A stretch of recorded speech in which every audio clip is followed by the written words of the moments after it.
La regresión logística es un algoritmo de un modelo de Machine Learning clásico que resulta fundamental entender porque, como vamos a ver a continuación, a pesar de lo simple que es, de manera sorprendente en la actualidad podemos usarlo, por ejemplo, para desarrollar aplicaciones como la clasificación de texto o la clasificación de imágenes. Y de hecho, estos modelos de regresión logística son precisamente lo que se conoce como también una neurona artificial, que es a su vez la base de lo que son las redes neuronales profundas, que son, digamos, los modelos de deep learning más usados en la actualidad en la inteligencia artificial. Entonces, comprender este funcionamiento de la regresión logística resulta fundamental y es por eso que hoy les traigo un tutorial donde les voy a mostrar de manera práctica cómo implementar un sencillo modelo de regresión logística usando la librería scikit-learn para realizar una tarea de clasificación de datos. Y antes de comenzar, recuerden que si les gusta este tipo de contenido, este tipo de tutoriales, desde ya los invito a darle un pulgar hacia arriba de me gusta a este video y a que lo compartan con todos sus amigos y conocidos, pues esto me va a ayudar un montón a seguir llevando este contenido cada vez a más y más personas.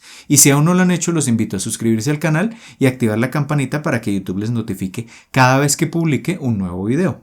Pero antes de comenzar, los invito a visitar codificandobits.com, en donde encontrarán la academia online con cursos de inteligencia artificial, ciencia de datos y machine learning que les permitirán construir su carrera en estas áreas y todo por una suscripción mensual de tan solo $10. Además, se podrán poner en contacto conmigo si están interesados en asesorías para el desarrollo de proyectos o cursos de formación personalizada. Así que listo, comencemos. Muy bien, recuerden que el código fuente y el set de datos que vamos a usar en este tutorial los van a poder encontrar acá en el enlace de descarga en la descripción del video. Comencemos viendo el contenido de este tutorial. Entonces, primero les voy a hablar o les voy a hacer un breve repaso de lo que es la regresión logística. Luego vamos a ver el problema que vamos a resolver en este tutorial. Vamos a hacer una breve exploración del set de datos que vamos a usar y vamos a hacer la partición del set de datos en entrenamiento y prueba. Luego vamos a ver cómo usar scikit-learn para crear y entrenar el modelo de regresión logística. Una vez entrenado el modelo, vamos a ver qué características tiene ese modelo en scikit-learn. Luego vamos a dibujar algo que se conoce como la frontera de decisión, que nos va a permitir ver gráficamente cómo el modelo logra separar los datos en una categoría o en otra. Y al final de todo esto vamos a ver el desempeño del modelo, es decir, vamos a ver qué tan preciso es al momento de clasificar los datos. Entonces comencemos hablando de la regresión logística. Ya en un video acá en el canal yo les explico en detalle qué es la regresión logística, les dejo por acá enlazado ese video, así que les sugiero ver ese video para entender todos los detalles, pero acá vamos a hacer un breve repaso. Entonces, acá gráficamente lo que tengo representado en color violeta son los elementos principales de este modelo. El modelo en esencia lo que acepta la entrada son unos datos numéricos. Cada dato numérico va a contener lo que se conocen como unas características, ya lo vamos a ver en el set de datos de manera mucho más clara.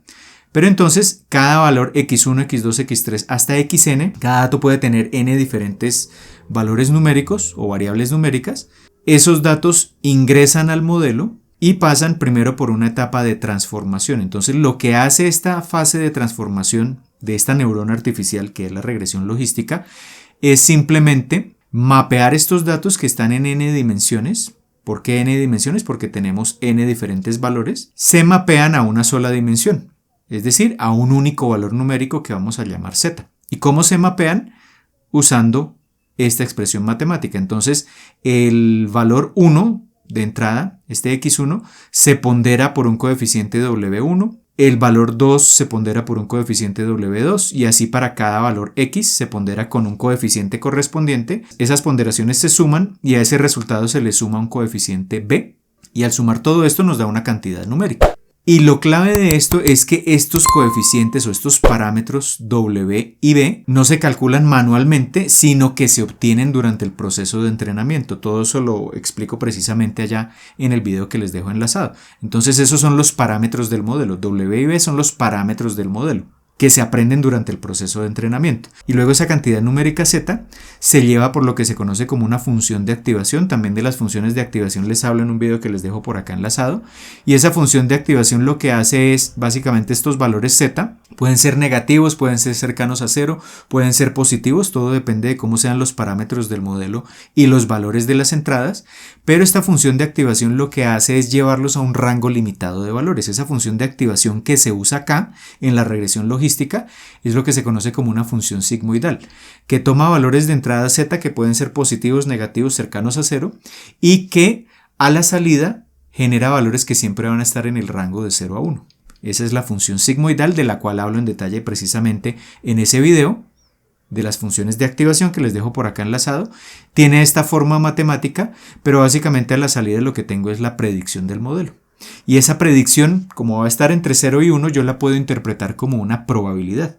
De tal manera que si el valor predicho es cercano a 0, pues yo voy a interpretar que este dato de entrada pertenece a una categoría determinada, pero si está más cerca de 1, porque el límite de la salida está entre 0 y 1, si esa predicción está cerca de ese límite superior igual a 1, pues voy a asignarle otra categoría a ese dato de entrada. Entonces básicamente lo que puedo hacer es, con este modelo ya entrenado, tomar una entrada numérica y si el valor predicho está más cerca de 0 le asigno una categoría y si está más cerca de 1 le asigno otra categoría. Es decir, que yo puedo usar este simple modelo para hacer una clasificación binaria, para clasificar el dato de entrada en una de dos posibles categorías. Y ya la interpretación que yo le dé a la categoría pues depende del problema que estemos analizando. Por ejemplo, 0 puede ser no se otorga un crédito, 1 puede ser se otorga un crédito, etcétera, etcétera, dependiendo de las particularidades del problema. Y en esencia, esto es un modelo de regresión logística y es lo que se conoce también como una neurona artificial, que es precisamente la base de las redes neuronales profundas, que son los modelos que se usan en la actualidad, por ejemplo, para construir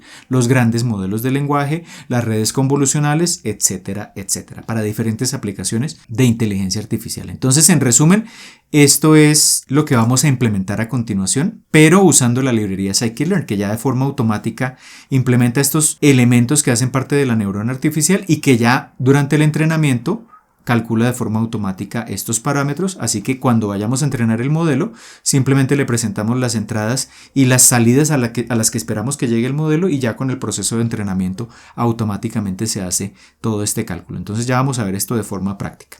Así que teniendo esto en cuenta, veamos el problema que vamos a resolver y el set de datos. Entonces la idea es crear, entrenar y medir el desempeño que va a tener un clasificador binario basado precisamente en la regresión logística, y lo que vamos a usar es un set de datos donde lo que vamos a determinar es si existe el riesgo o no de que una persona pague un crédito a tiempo. Es decir, que lo que vamos a predecir es si existe riesgo o no de de que la persona pague el crédito o no. Esa es la variable que vamos a predecir, es binaria. ¿Existe riesgo? ¿No existe riesgo? ¿Y con base en qué? Es decir, esa va a ser la salida del modelo, lo que va a predecir el modelo, y la entrada, es decir, los X que vamos a tener acá a la entrada del modelo, ¿qué van a hacer? Pues en este caso vamos a usar los ingresos, el nivel de ingreso de la persona, los ingresos mensuales, y la relación entre el nivel de deuda y sus ingresos, que son variables numéricas. Es decir, va a ser un modelo que tiene dos entradas numéricas y va a predecir ese nivel de riesgo, alto o bajo. Esa es la idea. Es un problema muy sencillo, pero a pesar de la simplicidad del problema que vamos a resolver, esto nos va a permitir entender muchos detalles de estos modelos de regresión logística. Así que comencemos leyendo el set de datos. Este set de datos lo tengo ya cargado acá en Google Colab, se llama riesgo crediticio.csv, es una tabla de datos. Con pandas vamos a leer ese set de datos y con el método CSV leemos nuestro set de datos y entonces tenemos una columna ingresos, una variable numérica que nos indica en miles de dólares cuáles son los ingresos mensuales de la persona. Entonces ese es como nuestro X1, la primera entrada del modelo. Y la segunda entrada es la relación entre, o el índice que me compara el nivel de deuda con el nivel de ingreso. Es decir, de todo lo que gana la persona, qué porcentaje está dedicando al pago de deudas. Por ejemplo, este 0,18 nos indica que del total de ingresos que tiene la persona, más o menos el 18% lo está destinando a pagar deudas. Entonces ese es un número que es como nuestro X2. Este modelo simple que vamos a construir tiene solo dos entradas. ¿Y qué es lo que queremos predecir? Queremos predecir el nivel de riesgo, que puede ser alto o bajo. Es decir, esa es la predicción que queremos obtener acá. Recordemos que el modelo como tal va a predecir una probabilidad, pero ya luego veremos cómo convertir esa probabilidad a una categoría. Es decir, la probabilidad puede ser 0.5, 0.3, 0.9, 0.8, pero luego veremos cómo esa probabilidad se convierte en, para lo que en nuestro problema nos interesa es el nivel de riesgo, alto o bajo. Entonces acá tenemos nuestro set de datos, tenemos un total de 400 datos, 400 registros. Y para entender unas características del set de datos, hagamos también una primera exploración. Entonces con Seaborn voy a hacer un gráfico de dispersión. Entonces en un eje voy a colocar los ingresos, en el otro eje voy a colocar la otra variable que es el índice de deuda e ingresos y voy a dibujar cada uno de estos puntos. ¿Y cómo diferencio el nivel de riesgo alto o bajo? Le coloco un color diferente. Entonces eso es lo que voy a hacer acá para ver más o menos cómo están distribuidos nuestros datos. Entonces nuestro dataset es el dataframe DF. En el eje horizontal coloco los ingresos, en el eje vertical el nivel de o la relación entre deuda e ingresos y los diferencio, los puntos que dibuje los diferencio por nivel de riesgo. Los nivel de riesgo alto tendrán un color, de riesgo bajo tendrán otro color. Ejecutemos esto y tenemos acá esta distribución. Entonces, acá esto es un problema que podemos resolver usando regresión logística, porque como lo vamos a ver en un momento, si tenemos esta representación gráfica, la regresión logística, si la interpretamos gráficamente, es como si trazara una línea que separa una agrupación de la otra. Y acá vemos que tenemos la mayoría de una agrupación de puntos del lado izquierdo y la otra agrupación del lado derecho. Obviamente se están colando, digamos, acá unos puntos de color naranja en la zona azul y unos pocos puntos de color azul en la zona de color naranja. Pero si trazamos una línea imaginaria, más o menos en este punto, lo que está a la izquierda de esa línea sería riesgo alto, puntos azules, y lo que está a la derecha de esa línea sería riesgo bajo, puntos de color naranja. Entonces, en últimas, lo que va a hacer la regresión logística es, de forma automática, encontrar como esa línea de separación, si lo queremos interpretar gráficamente. Y esa línea, como es una línea, es lo que se conoce como una frontera de decisión lineal. Es decir, si los datos que tenemos acá son linealmente separables, que es más o menos lo que tenemos en este caso, pues podríamos tener un clasificador usando regresión logística. Eso es lo que vamos a construir en última instancia, y cuando tengamos el modelo entrenado vamos a ver esa frontera de separación y vamos a verificar que efectivamente es una línea recta. Esa es entonces la idea en este caso. Acá yo estoy suponiendo en este problema que estamos resolviendo que las variables de entrada son únicamente 2. Pero esto lo hice intencionalmente para poder hacer este gráfico bidimensional, pero la regresión logística puede aceptar muchas más variables de entrada. Es simplemente para poder interpretar todo gráficamente. Entonces ya tenemos acá nuestro set de datos, continuemos haciendo una exploración de los datos. Acá una cosa importante es que cuando construimos un clasificador, tenemos siempre que analizar la variable a predecir, que es la variable riesgo, y verificar si las categorías, en este caso alto y bajo, están más o menos balanceadas, es decir, que del total de 400 datos, esperaríamos que más o menos la mitad de los datos sean categoría alto, la mitad de los datos sean categoría bajo.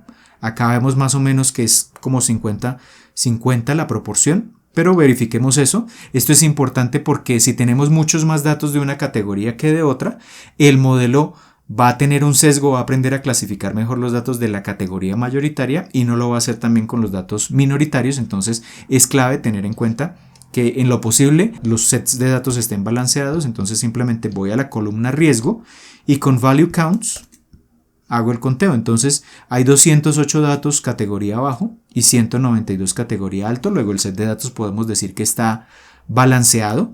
Y acá en la exploración de datos podemos ver que, por ejemplo, si el nivel de ingresos es más alto, si nos movemos a la derecha de este eje horizontal, tenemos más puntos de color naranja y menos puntos de color azul, lo cual quiere decir que muy probablemente entre mayor sea el nivel de ingresos, más bajo es el riesgo de que la persona no pague su deuda, lo cual tiene lógica, y entre más bajo sea el nivel de riesgo, más probable es que la persona deje de pagar la deuda, lo cual también tiene lógica. Entonces vamos a hacer la exploración del set de datos con base en esas dos variables, es decir, lo que voy a dibujar es a continuación un box plot, un gráfico de caja, donde voy a mostrar cómo se comporta el nivel de riesgo, pero asociado únicamente a los ingresos. Entonces hagamos ese gráfico de caja.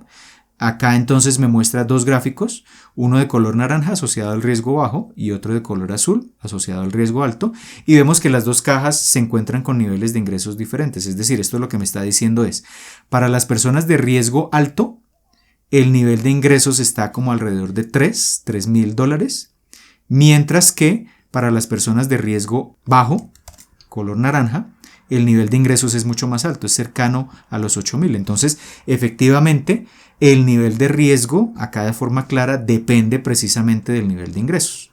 Y si hago lo mismo, pero para la relación entre deuda e ingresos, acá digamos que hay diferencias, pero no están tan marcadas como en el caso de los ingresos. Acá lo que podemos decir es que Por ejemplo, si la relación entre la deuda y los ingresos es del orden del 40%, la mayoría de las personas tienen riesgo bajo, mientras que si esa relación es del orden de 0.6, vamos a tener personas de riesgo más alto. Entonces esto lo que nos dice es que la variable que influye más en ese nivel de riesgo probablemente son los ingresos y en menor grado es la relación entre la deuda y los ingresos. Muy bien, entonces habiendo hecho ya esta exploración inicial, ahora lo que tenemos que hacer es partir el set de datos en set de entrenamiento y validación. ¿Cuál es la idea básica en este caso? Recordemos que el entrenamiento del modelo lo que hace es encontrar automáticamente estos parámetros W y B, y para eso tenemos que usar una parte de nuestro set de datos que se va a llamar precisamente el set de entrenamiento para calcular automáticamente estos parámetros. Lo vamos a ver ahora precisamente cómo hacerlo con scikit-learn, que es realmente muy sencillo, es solo una línea de código, pero luego tendremos que poner a prueba el modelo, es decir, determinar qué también está clasificando los datos. Entonces, en ese caso, ya no vale la pena usar el set de entrenamiento, porque el set de entrenamiento son datos que ya conoce el modelo. Tenemos que presentarle datos totalmente nuevos que no haya entre comillas visto el modelo, y ese va a ser precisamente el set de prueba. Entonces tenemos que hacer esa partición. ¿Cómo vamos a hacer esa partición? Entonces primero voy a crear un arreglo que voy a llamar X, que va a contener solo las dos primeras columnas. ¿Por qué lo llamo X? Porque van a ser las entradas del modelo, entonces lo voy a llamar X, y el arreglo Y pues va a contener la variable a predecir, que es la columna riesgo. Entonces creo primero esos arreglos. Cada uno de esos va a tener 400 datos. Entonces acá voy a crear ese arreglo X, simplemente voy al data frame y tomo solo las columnas ingresos y el índice de deuda ingresos, los convierto a arreglos de NumPy, y este es un arreglo que tiene 400 por 2, 400 filas y 2 columnas. Y el arreglo Y, pues simplemente la columna riesgo tiene 400 elementos. Acá voy a imprimir de todos modos el tamaño. Ejecutamos esto y tenemos nuestro arreglo X de 400 por 2 y la salida o la variable a predecir 400. Y ahora la idea es tomar aleatoriamente un 80% de estos datos y el mismo 80% de la variable Y para el set de entrenamiento y el 20% restante de los dos arreglos para el set de prueba. Entonces eso lo podemos hacer de manera muy sencilla con scikit-learn. Entonces de scikit-learn importo model selection e importo la función trainTestSplit que nos permite hacer esa partición. Entonces simplemente llamo trainTestSplit, le presento los arreglos X y Y que acabo de crear acá en este punto, le digo el tamaño del set de prueba test size es de 0.2 y ya con eso automáticamente esta función toma aleatoriamente el 20% para el set de prueba y el 80% restante para el set de entrenamiento. Acá defino esta semilla del generador aleatorio porque lo que va a hacer este trainTestSplit inicialmente es mezclar aleatoriamente X y Y, manteniendo las equivalencias, manteniendo la relación entre cada dato, es decir, preservando el X y el Y, moviéndolos aleatoriamente en el set de datos. Pero para que cuando ustedes ejecuten este código obtengan los mismos resultados, es decir, para que esa mezcla aleatoria siempre sea la misma, pues por eso fijamos acá la semilla. Y acá simplemente entonces esto me arroja el X de entrenamiento, el Y de entrenamiento, el X de prueba y el Y de prueba. Y miremos los tamaños de esos sets de datos. Entonces tenemos para el set de entrenamiento 320 datos, que es el 80%, y para el set de prueba 80 datos. Y ya con eso tenemos las particiones de entrenamiento y prueba. Ahora, ya con esto tenemos la parte más compleja, digamos, del tutorial. Ahora vamos a ver cómo crear y entrenar el modelo usando scikit-learn. Entonces realmente esto es muy sencillo, con tan solo 2 líneas de código ya podemos tener entrenado nuestro modelo. Entonces simplemente de scikit-learn linear model importamos regresión logística, logistic regression. Creamos acá la instancia del modelo. Esto es lo que se conoce como una instancia del modelo, es decir, es como un modelo, digámoslo así, vacío. Está inicializado, pero tenemos que entrenar ese modelo. Entonces ese modelo lo entrenamos simplemente con este método fit. ¿Y con qué lo entrenamos? Pues lo entrenamos con los datos de entrenamiento que acabamos de obtener, nuestro XTrain y nuestro YTrain. Entonces cuando le decimos fit, lo que va a hacer el modelo es simplemente, o lo que va a hacer scikit-learn es simplemente, le presenta los 320 datos de entrenamiento, entradas, le dice al modelo estas son las salidas a las que tiene que llegar con cada una de las entradas, y el modelo, usando un algoritmo de entrenamiento que es generalmente el gradiente descendente, que del gradiente descendente también les hablo en un video que les dejo por acá enlazado, pues automáticamente va calculando con un cierto número de iteraciones estos parámetros W y este parámetro E, y a la salida de ese método fit lo que tendremos será ya el modelo entrenado.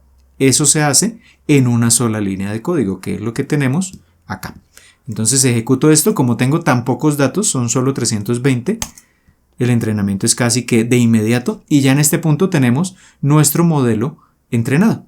Ahora entonces veamos qué es lo que hay dentro de ese modelo, veamos algunas características del modelo. Entonces este modelo está almacenado en la variable modelo. Si nos vamos a este intercept, a este atributo intercept con guión de piso, vamos a tener el parámetro b, el bias, que se obtuvo con ese modelo inicialmente. Es decir, vamos a hacer acá una prueba. Si yo no entreno el modelo, si creo solo la instancia, miremos a ver qué pasa si intento acceder a ese intercept. Entonces nos dice que no tiene ningún atributo intercept, es decir, este modelo vacío todavía no ha calculado ese parámetro b. Y si intento acceder a los coeficientes en el atributo coef guión de piso, me dice que no tiene ningunos coeficientes, es decir, no hemos entrenado el modelo. Entonces cuando lo entrenamos, ya podemos acceder a ese intercepto y a los coeficientes.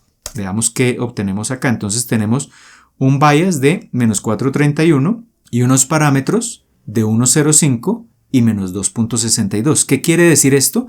Que si volvemos acá a este modelo, en esta transformación, ¿cómo está transformando el modelo los datos de entrada? Usando esta ecuación. En este caso particular, ¿cuál sería la forma que tiene esta transformación? Pues muy sencillo. En este caso lo que tendríamos sería algo como lo siguiente. En la transformación, es decir, el z, ¿qué sería? Sería este parámetro 1.05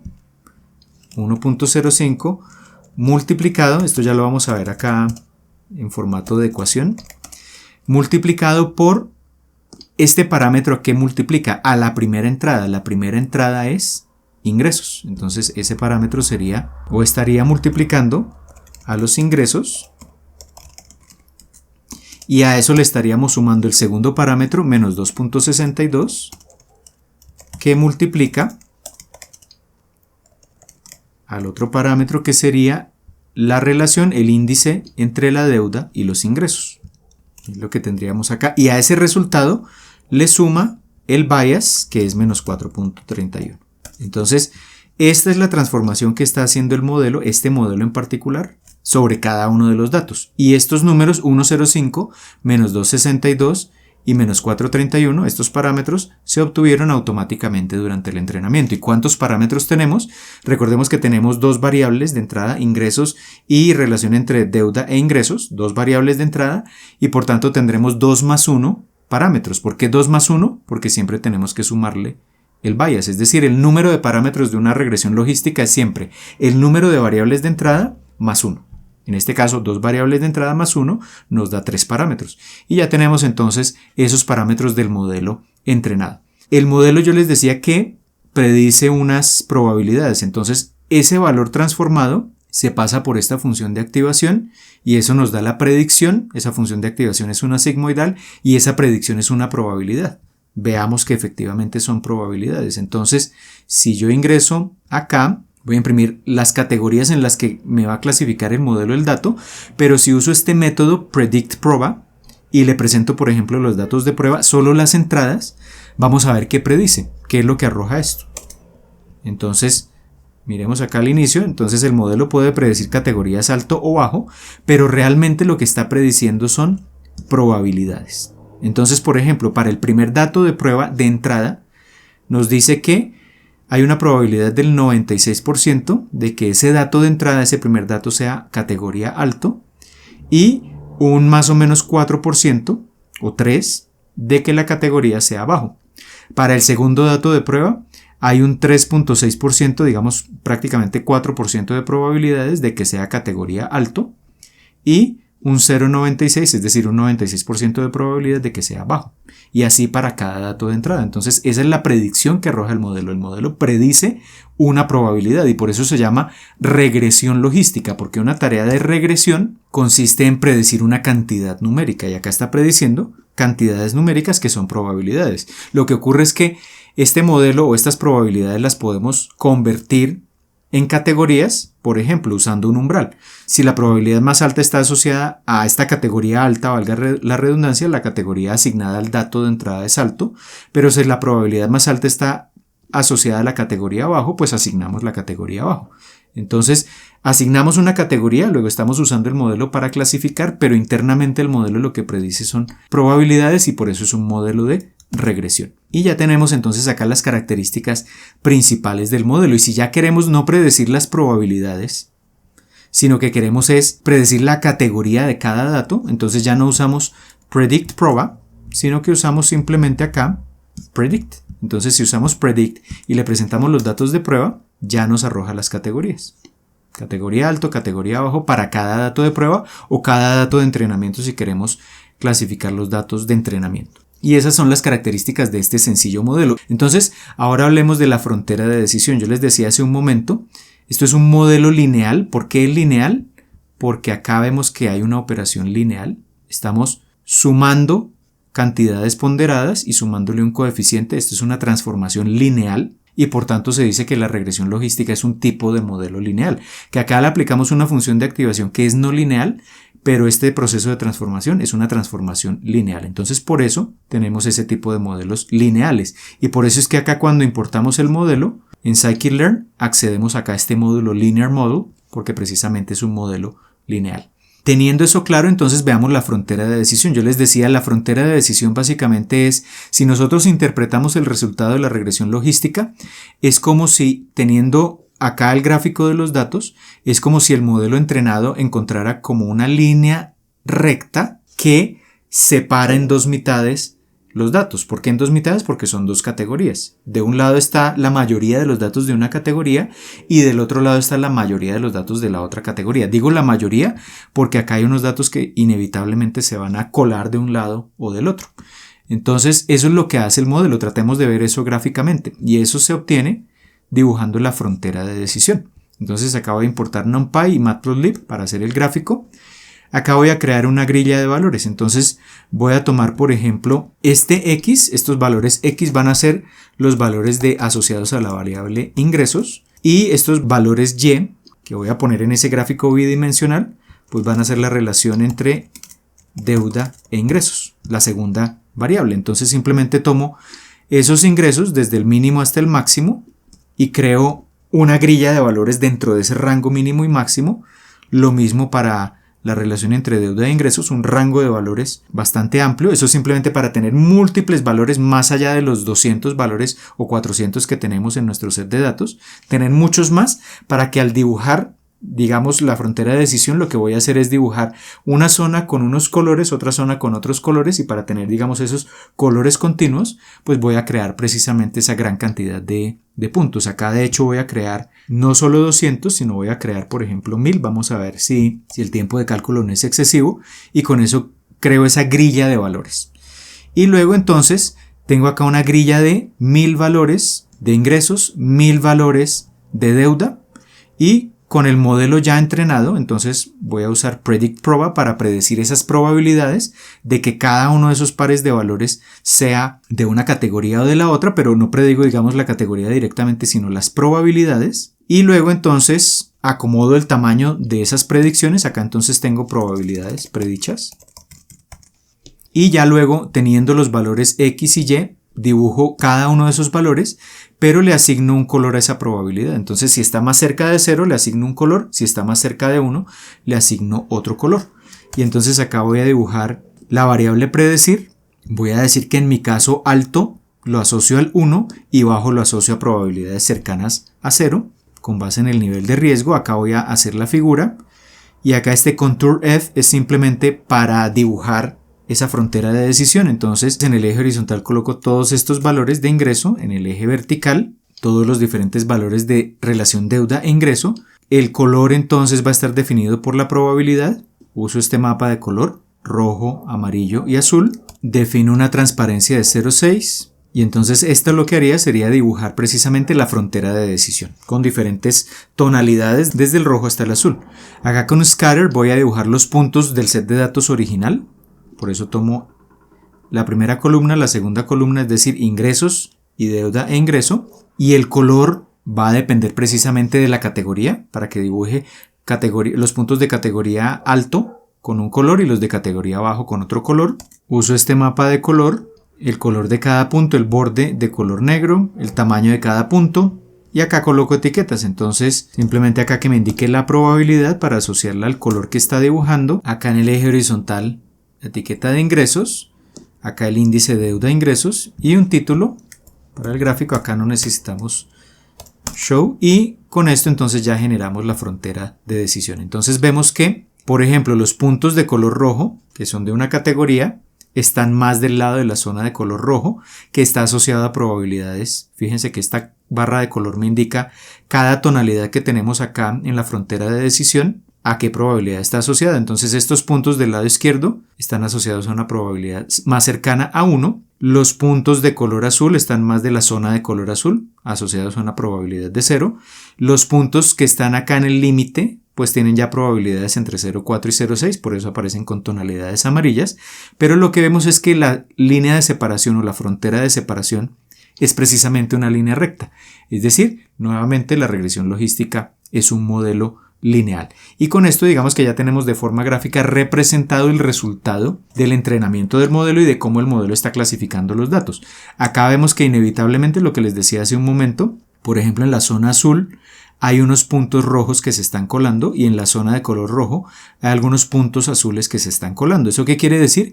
Que el clasificador no es perfecto porque los datos nunca van a ser perfectos. Entonces nunca vamos a tener un clasificador que ponga de un lado el 100% de los datos de una categoría y del otro lado de la frontera de decisión el 100% de los datos de la otra categoría. ¿Y eso cómo lo podemos verificar?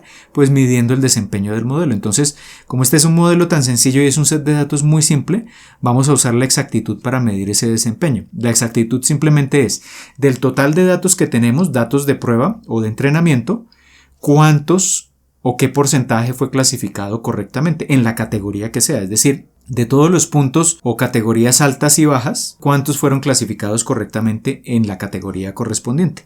Eso es lo que hace la exactitud. Entonces, ¿cómo calculamos la exactitud? Simplemente de Scikit-learn Metrics importamos Accuracy Score, este Confusion Matrix no lo necesitamos, este Classification Report tampoco, entonces simplemente calculamos Accuracy Score, que es simplemente la exactitud, y entonces primero voy a calcular la exactitud con entrenamiento y prueba para ver que tengan un desempeño similar. Esperaríamos que con entrenamiento el desempeño sea muy bueno, pero la idea es que si el modelo fue entrenado correctamente con los datos nuevos, con los datos de prueba, pues también debería tener un desempeño bastante bueno. Entonces voy a tomar el modelo y con predict, predigo ya directamente las categorías, le presento los datos de entrenamiento y a eso lo llamo YPRED de entrenamiento y hago lo mismo pero con los datos de prueba y calculo las predicciones para los datos de prueba. Y entonces la exactitud de entrenamiento, ¿cómo la calculo? Llamo esta función Accuracy Score, le presento los datos de entrenamiento, las categorías de entrenamiento, las categorías predichas para entrenamiento y ya tengo esa métrica. Y para prueba entonces tomo las categorías de los datos de prueba y las predicciones de los datos de prueba.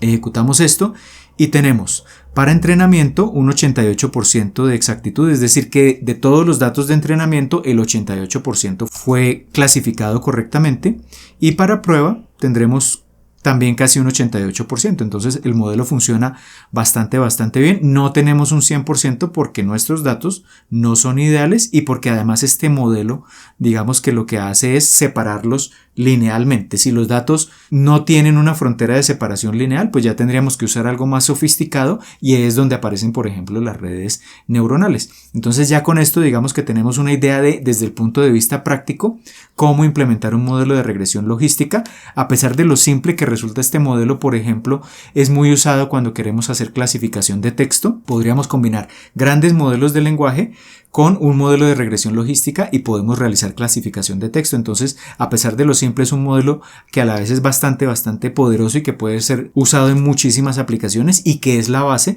de lo que hoy conocemos como las redes neuronales.